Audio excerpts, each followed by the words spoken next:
endorse Deion Sanders in prime time. I want to see that on sweatsuits, on shades, on hats, shoes, everything. I wouldn't mind that. I love to see little kids walk around here with prime time sweatsuits. And it's his antics on the field that may be what inspires little kids to be wearing primetime sweatshirts. He's flamboyant, cocky, brash. He makes sure everybody knows primetime is on the field. But primetime delivers, and he can't wait for his first NFL game. I have never seen an NFL football game. I've seen one on television, but I never have been to a game. And I'm looking forward to my first game, walking out on that field. I love to have all the fans yelling, prime time, prime time, prime. And I'm back deep on the punt and just running all the way back or intercept the first pass thrown at me. Run all the way back, turn to the crowd and throw my arms up and just take it all in.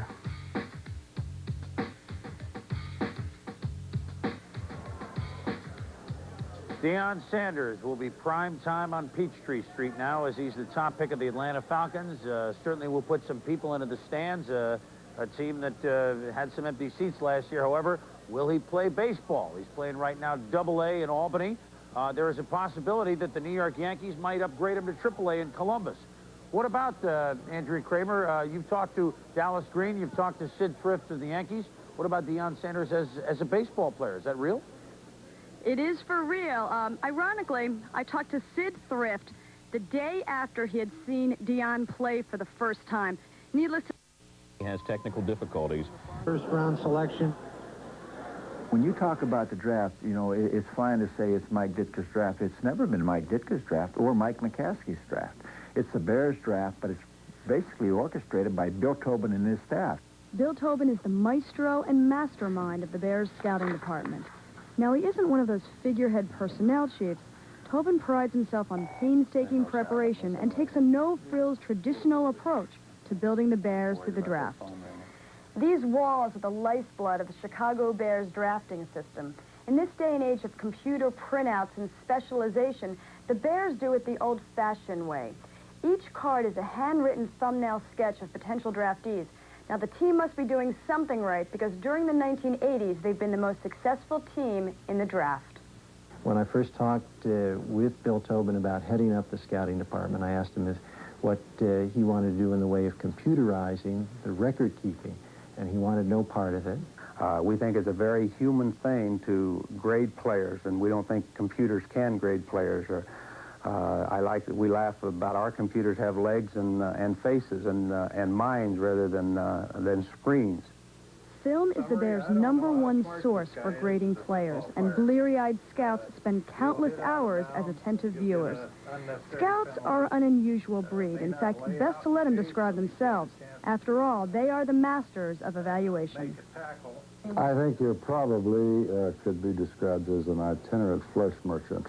A salesman, a lawyer. I mean, you wear several different hats in the draft room. Sometimes we even put on boxing gloves if there's a disagreement. And this is where disagreements are ended and consensus is reached, the war room. 14 months of scouting culminate in the decisions made in this room the few weeks prior to the draft. Each scout posts his final grades on a player. The lower the number, the better. The grades I'm working with are 182, 165, 182, 168, 191, 177. And about half the people grade him as a linebacker and half as a defensive end. We're going to put him as a defensive end and give him a final of a 186. We rely completely on our grades. I mean, you have to reduce everything about a human being and size and speed and injuries and all that down to one grade.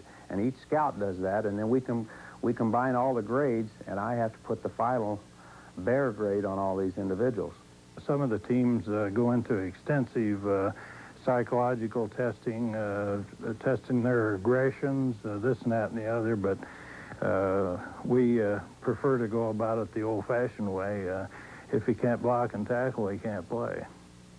He offers a good frame. He greatly has the instincts and the mental reflexes to function as a pro player. I don't see enough production and intensity from this player to recommend him to the Chicago Bears. For the Chicago Bears, their recent history of 5 straight division titles, coupled with their 3 first-round picks this year, combined to put tremendous pressure on those responsible for building the team for the 1990s. The stakes and costs only seem to get higher each year. It is that $1 million gamble, and we come right back to we're depending upon our scouts to have done a real good job of evaluating those players, because we're making the choices based exactly on their recommendations come draft day. I'm Andrea Kramer, ESPN. ESPN covers the draft for the 10th straight year. It begins at 12 noon on Sunday the 23rd. We'll be back with more in a moment.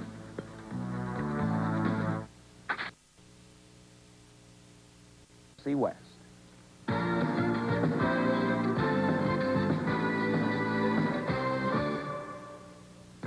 During the 80s, the Chiefs had produced just one Pro Bowl first-round pick in 10 selections. But that was before Carl Peterson became president and GM, and Marty Schottenheimer the head coach. Look for the Chiefs to improve quickly. The linebacker needs of the Chiefs can be helped by Derrick Thomas of Alabama. Thomas is the top-rated linebacker in this year's draft. He's a tremendous pass rusher, can also help blanket receivers in pass coverage. Mike Elkins from Wake Forest can help the Chiefs' future at the quarterback spot. Steve DeBerg and Bill Kenny are nearing their mid-30s. Elkins can help with his strong arm. Like the Chiefs, the San Diego Chargers have a new head coach. Dan Henning takes over this year, and he'll have to look at the quarterback, offensive line, and linebacker positions as their primary needs on draft day. Derrick Thomas from Nebraska could make his way to San Diego early in round 1. Thomas is a linebacker who was used primarily for pressuring the quarterback, and the Chargers could use his help. Offensive line help may come from David Williams out of Florida. The Chargers lack a true blue chipper on the line, and Williams has developed into one of the nation's premier young offensive linemen. Nose tackle Ted Gregory was the Broncos' #1 pick last year and was quickly traded to the Saints, an all-around poor draft for Denver. Defensive coordinator Joe Collier is now gone. Wade Phillips will take over, probably with some new faces. We have got to help ourselves defensively. That's where we're looking, and that's where our emphasis is going to be, which it has been for the last 2 or 3 years, and unfortunately we haven't come up with any answers in those early rounds defensively. So we're hoping to help ourselves, particularly our defensive line position.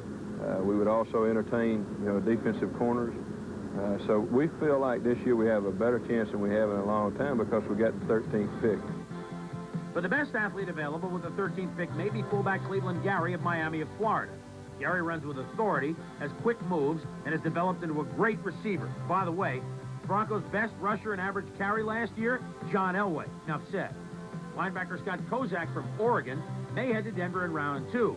The Broncos can use some help on the right side, and Kozak is tough, agile, smart, and quick, yet could use a little more bulk.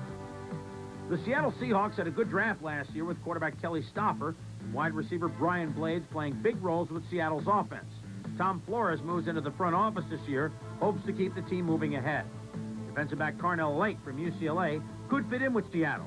The Seahawks finished 20th in the league in pass defense, and even though Lake played linebacker in school, he projects as a safety in the pros but should still produce. Tim Brown was a great choice by the Raiders last year in the draft, but Al Davis's team will have to wait for the second round this year because their #1 pick will head to Chicago in exchange for wide receiver Willie Gault. The Raiders' linebacker needs may be helped with Jeff Lageman out of Virginia. The LA linebackers are aging, though they did pick up Otis Wilson from the Bears. Lageman is top-rated inside backer in the draft, could also help. He has a great attitude. So recapping the first-round selections in the AFC West, Kansas City will pick 4th, San Diego 8th, Denver 13th, Seattle, although they won the division, will pick 15th in exchange for Freddie Young from the Colts, and the Raiders will have to wait for round 2, courtesy Willie Gault. I'm Chris Berman, ESPN. ESPN's 7 hours of draft coverage begins Sunday at 12 noon. Chris Berman and company on hand for all the excitement. We'll be back with more of the Sports Center. Into a winner now is with a great quarterback, or at least one who has great potential. Jones saw that potential in UCLA quarterback Troy Aikman, and that's why Jones made Aikman a deal he could not refuse, making Aikman the highest-paid NFL rookie in history. We have known for quite some time, or have felt for quite some time, or as a matter of fact, as long as I've been a Cowboy, that Troy Aikman is the #1 football player in the United States today coming out of college. We have thought that and known that. We had hoped that Troy wanted to be a Cowboy. That was obvious from the first time that we met.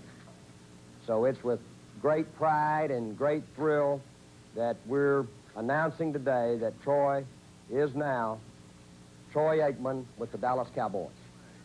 For Aikman, the man who led UCLA to a 20-4 record the past 2 years, throwing for over 5,200 yards and 42 touchdowns, today he's signing with Dallas 3 days before the NFL draft.